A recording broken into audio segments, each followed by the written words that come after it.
So here, right here, we have a fresh air control damper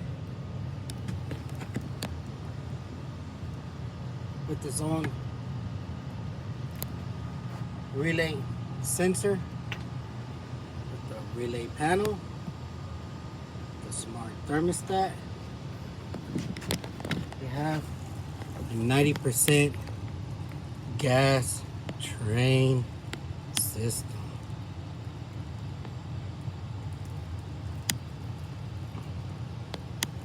We just finished the piping. We still have to wait till they hook up the propane. It's being converted to a propane. Still waiting. We got the gas. So you can see it. We got the gas stubbing out. The drain lines for the 90%. Now there is water in here, but the reason there's water in there because we had the primary. We had cut the primary, and we had the water draining through the weekend because the plumbers didn't pipe it in down at the sink, but they got it piped in already, so everything's working good. The water. And there, I just cranked it back up. Oh yeah, there's water flowing now in there.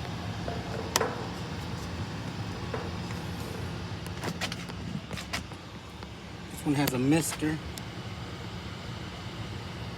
We got the mister hooked up already to the relay panel. We just don't have it hooked up to the water yet. We're gonna wait for the plumbers.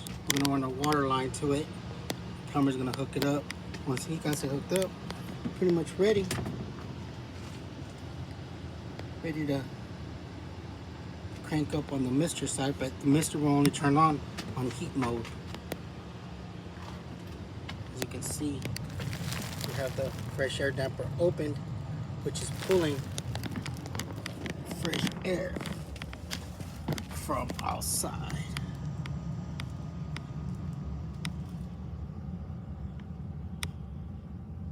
With the return. Now we left it. This right here has little knobs in there that you can adjust it how you want you adjust the temperatures and everything of how much fresh air comes in, but we just left it at manufacturer settings. It's good just like that. Here's our other project. Hooked up a 1050 thermostat relay panel, fresh air kit.